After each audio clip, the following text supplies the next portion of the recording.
Hello and welcome back to Matt Hayes' Tottenham blog and to this week's Champions League match review. Tottenham won back-to-back competitive matches for the first time since April as they came from 2-0 down to beat Olympiacos in the Champions League last night. Today I'm going to be going through the key points in that match, including of course the goals, the key tactical decisions and the main talking points from the match. So before I get into that, if you do want more content like this, plus interactive live streams, breaking news videos and a transfer talk feature which I'll be restarting this week, please go ahead and hit that subscribe button down below. So jumping straight into things, starting at the very start, it was a very big lineup announcement for Mourinho, of course, only his second game in charge, his first at the new stadium. And it was very good to see that it was extremely similar to the team that started on Saturday against West Ham. Of course, it was a brilliant game against West Ham. We got the performance we wanted, we got the result we needed. And there was only one change in the team from that game, and it was an enforced one with Ben Davies picking up an ankle injury in that match. He was replaced by Danny Rose for this one. As the majority of the fans were, I was very happy to see that kind of consistent lineup. It's been a while since we've seen that at Tottenham, and it was encouraging. And we expected to see a very quick start, like we did on Saturday. But in that first half, it didn't really work out too well for us. Of course, we had that really big change after about half an hour when Eric Dyer was taken off, replaced by Christian Eriksen. It kind of showed that maybe Mourinho had made a mistake with that decision, with sticking with the same team. He said it himself after the game. He did see in that first half some of the players looked very tired, and he thought to himself then in that moment that he had actually made a mistake and he felt he needed to change something. Now, the very first thing he said to any media, any press after the game was a public apology to Eric Dyer for taking him off, and he kind of emphasised the point that it was a tactical decision and it certainly wasn't a personal one to take Dyer off. But I think it was the very same with bringing Eriksen on. It wasn't he didn't make that change just so he could have Eriksen on the pitch. It was entirely a tactical decision. And in his press conference after the game, he was explaining the idea and the tactics behind it. And he said the first thing that was the most difficult moment for me was not the goals, but the change I had to make. It hurt the player, but it also hurt me.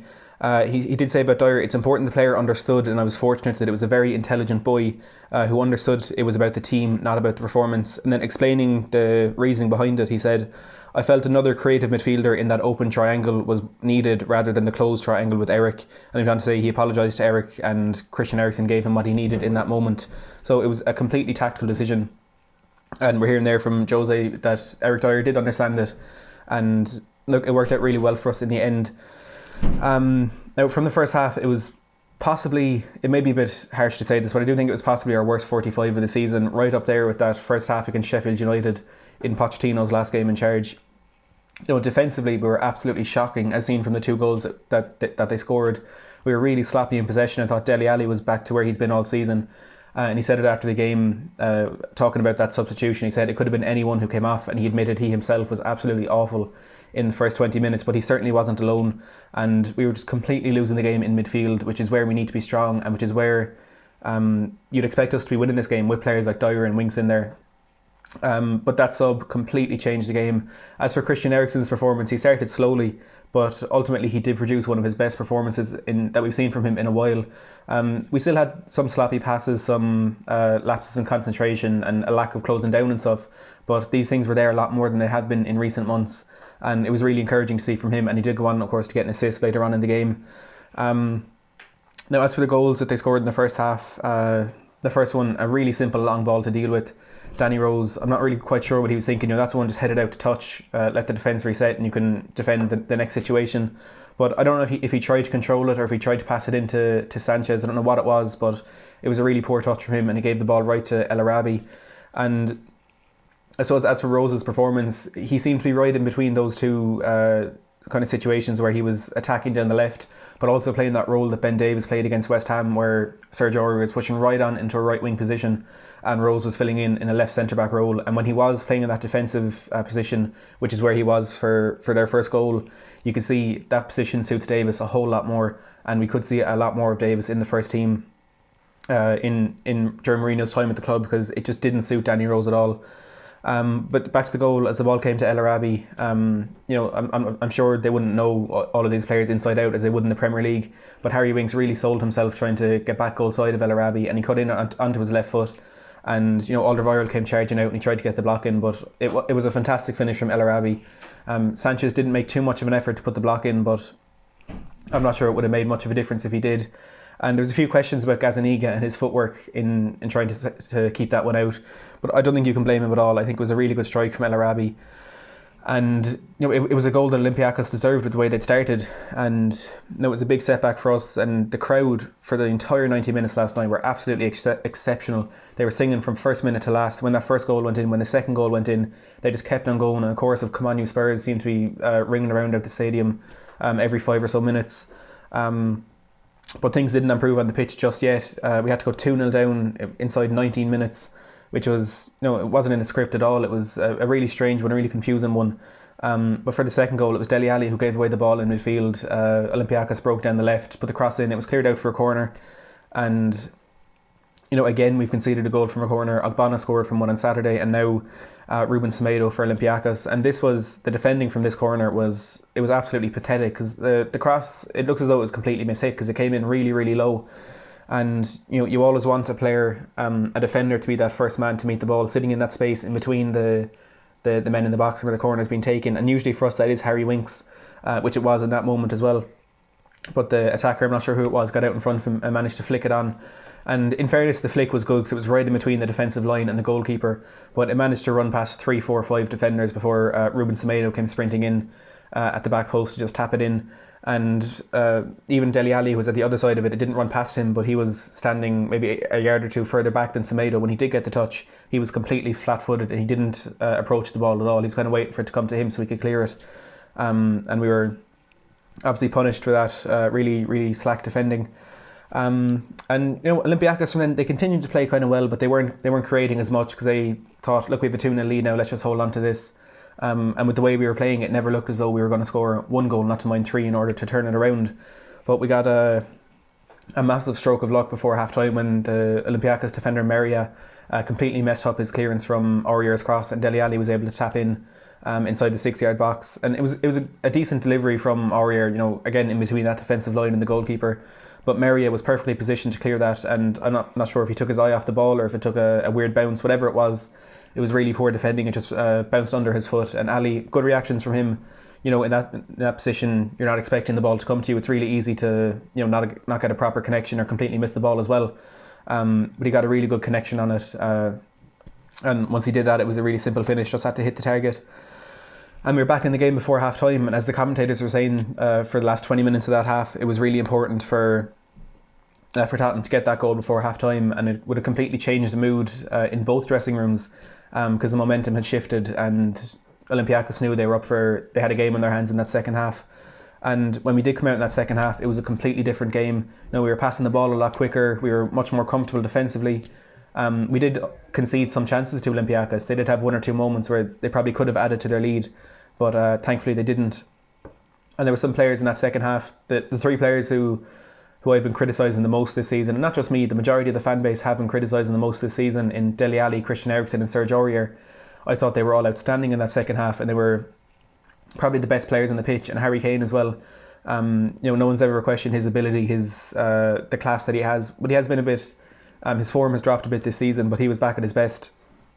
Of course, he grabbed 2 goals, and as for the half as a whole, the confidence of that early goal in the second half really did help.